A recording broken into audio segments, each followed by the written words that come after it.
सकुशल परिवार रहता था। उस परिवार में सुधा जी नाम की एक वृद्ध महिला रहती थी। सुधा जी की 2 बेटी और बहुएं थी जो उनके साथ ही रहती थी।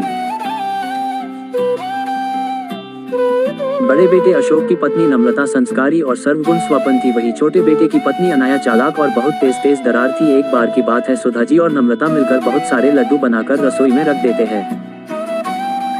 सुधा जी, बहू मैं मिश्रा जी के वहाँ कुछ काम से जा रही हूँ, तुम लड्डू को थोड़ी देर बाद डब्बे में रख देना। ये बोलकर सुधा जी बाहर चली जाती है। नम्रता अपने बेटे की आवाज सुनकर उसे देखने चली जाती है। तभी अनाया रसोई में आती है। शुद्ध देशी घी के लड्डू देख उसके मुंह में पानी आ जाता है और एक लड्डू खा लेती है। अनाया, वाह, इतने स्वादिष्ट लड्डू मैंने कभी नहीं खाए।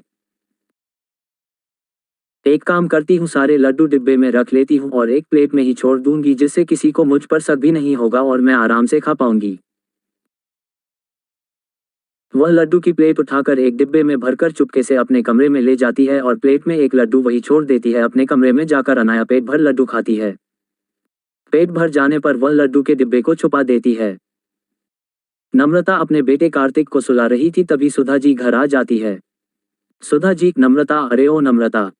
नम्रता सास की आवाज सुनकर भागी हुई आती है। नम्रता, जी माँ जी, बुलाया आपने? सुधा जी, बेटा जरा चाय बना देना और हाँ, लड्डू भी ले आना, 1-2 खा लूंगी। नम्रता रसोई में जाती है और लड्डू का खाली प्लेट देखकर चौंक जाती है।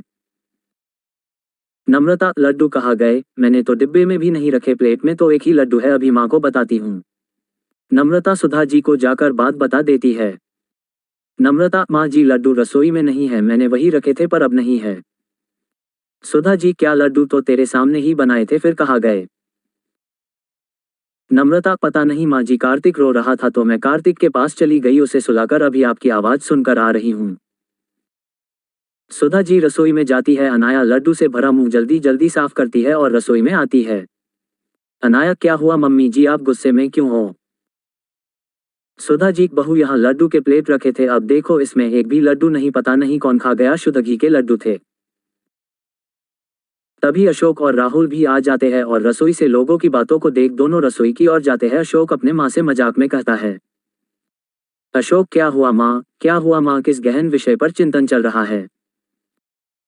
सुधा जी, अरे देखो ना बेटा, शुद्ध घी के लड्डू बनाए थे, पता नहीं कौन खा गया, अब इसमें एक भी नहीं है। अनाया, आपके बाहर जाने के बाद तो नम्रता दीदी ही ना थी रसोई में, शायद कही उन्होंने ही। नम्रता, अनाया ये क्या बोल रही हो तुम, मैं कार्तिक के पास थी। सुधा जी और घर के सभी सदस्य अनाया की बात पर विश्वास कर लेते हैं और नम्रता के खिलाफ हो जाते हैं। सभी नम्रता को खूब सुनाते हैं तो वो रोने लगती है। अनाया बहुत खुश होती है, वो खुद से कहती है, इन लोगों को बेवकूफ बनाना कितना आसान है। कुछ दिन बाद सुधा जी काजू और बादाम खरीद कर लाती है और नम्रता को संभाल कर रख देने के लिए कहती है। सुधा जी ये कहकर वह से चली जाती है। नम्रता काजू और बादाम के डब्बे को अलमारी में रख देती है। अनाया काजू बादाम का डिब्बा देख लेती है और रोज मुट्ठी भर करके खूब काजू बादाम खाती है और इसी तरह एक ही हफ्ते में काजू बादाम खत्म हो जाते हैं। सुधा जी, अरे नम्रता, तुझे काजू बादाम लेकर दिए थे, तू तो दिखा भी नहीं रही कि कहाँ रख दिए, हमें भी दिखा दे, हम भी दर्शन कर लेंगे, या मंदिर में रखकर पूजा करेगी तू? नम्रता, जी माँ जी, अलमारी में रखे हैं, अभी लेकर आती हूँ। ये बोलकर नम्रता रसोई में जाती है और काजू बादाम का डिब्बा निकालती है, पर डिब्बे में तो काजू बादाम ना के बराबर थे। ये देखकर नम्रता चौंक जाती है और रोने लगती है। नम्रता की रोने की आवाज सुनकर सुधा जी और घर के सारे सदस्य रसोई में आते हैं। नम्रता को रोता देख सुधा जी बोलती है। सुधा जी, अरे क्या हुआ, रो क्यों रही हो? नम्रता, माँ जी, काजू बादाम यही रखे थे, पता नहीं कहाँ गए। सुधा जी, क्या 4 दिन पहले ही तो लाई थी काजू बादाम का डिब्बा और खत्म भी हो गया। अनाया अपनी चोरी छुपाने के लिए फिर नम्रता पर इल्जा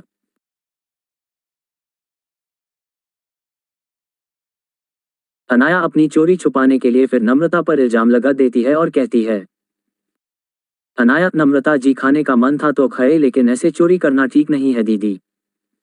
सुधा जी, पता नहीं इस घर में क्या हो रहा है, खाने की भी चोरी। अरे बहू, थोड़ा बहुत दूसरों को भी चखा दिया करो, इस घर में और भी लोग रहते हैं। यह बोलकर सभी चले जाते हैं और नम्रता रोने लगती है। कुछ दिन बाद अनाया की दोस्त रिया का फोन आता है। रिया, हेलो अनाया, कैसी हो? अनाया, मैं ठीक हूँ और तुम बताओ, इतने दिनों बाद कॉल किया। रिया, घर के काम में ना बिजी रहती हूँ। चलो ना, हम दोनों कल मिलते हैं, शॉपिंग करेंगे, खाएंगे पिएंगे। अनाया, अच्छा ठीक है, कल मिलते हैं। वैसे भी शादी को 2 महीने हो गए, कहीं घूमने भी नहीं गई मैं, राहुल को तो टाइम भी नहीं मिलता। रिया, ठीक है ना, तो कल मिलते हैं, तू तैयार रहना। अनाया खुद से कहती है, मैंने रिया को हाँ तो बोल दिया, पर पैसे कहाँ से लाऊंगी, बाहर जाने का मतलब पैसों का खर्च होना। अब अनाया पैसों की जुगाड़ में लगी है। वो सुधा जी के कमरे से गुजरती है, तभी अशोक सुधा जी को 10,000 रुपये रखने के लिए देता है। अब रात होते ही अनाया सुधा जी के कमरे में जाती है और 10,000 की गड्डी चुरा लेती है। सुबह होते ही अशोक 10,000 सुधा जी से मांगता है। अशोक, माँ वो 10,000 दिए थे ना, वो देना दोस्त को वापस करने हैं, वो लेने के लिए आ रहा है। सुधा जी कमरे में पैसा लेने जाती है, जैसे ही अलमारी खुलती है तो पैसे कहीं नहीं मिलते। सुधा जी चिल्लाती है। चिल्लाने की आवाज सुनकर सुधा जी के सभी सदस्य सुधा जी के कमरे में जाते हैं।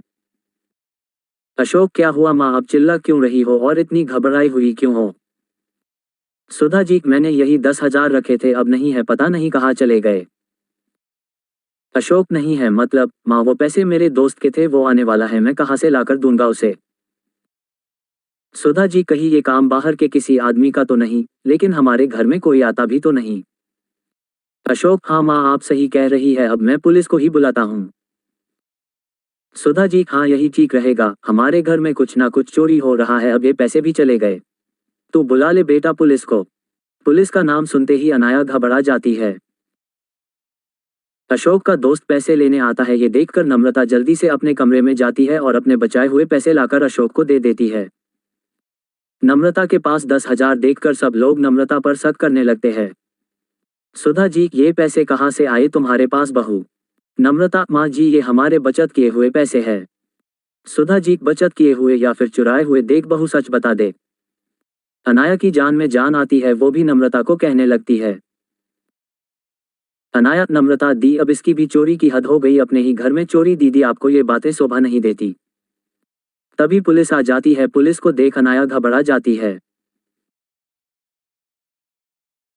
पुलिस नम्रता से पूछताछ करती है और नम्रता बेगुनाह साबित होती है। फिर पुलिस जब घर में एक एक कमरे की तलाशी लेती है, अनाया पूरी तरह से घबरा जाती है, क्योंकि अब पुलिस अनाया की कमरे की तलाशी ले रही है। पुलिस को नोट की गड्डी अलमारी में कपड़े के नीचे रखे मिल जाती है, साथ में काजू बादाम का डिब्बा और एक दो लड्डू भी, सब चौंक जाते हैं। अनाया फुट फुट कर रोने लगती है। अनाया, माफ कर दीजिए मुझे, मुझसे गलती हो गई, माफ कर दीजिए। सुधा जी, सब कुछ तुमने चुराया और मेरी बहू नम्रता को दोषी बनाया। अनाया रोने लगती है और नम्रता से भी माफी मांगती है। नम्रता, कोई बात नहीं अनाया, तुम्हें इस घर में चोरी करने की कोई जरूरत नहीं है, तुम्हें कुछ भी चाहिए तो तुम हम सबसे कह सकती हो, तुम्हारी एक गलती ने तुम्हें कितनी बड़ी मुसीबत में डाल दिया था। अनाया, मैं आप सबसे माफी मांगती हूँ, आगे से ऐसा कभी नहीं करूंगी। नम्रता अनाया को गले लगा लेती है और सुधा जी नम्रता से माफी मांगती है और नम्रता सबको माफ कर देती है और अब से सब खुशी खुशी जिंदगी जीते हैं। उम्मीद करते हैं कि लालची 420 देवरानी स्टोरी आपको जरूर पसंद आई होगी। ऐसी ही और स्टोरी के लिए हिट ज्ञान हिस्ट्री आकर देख सकते हैं।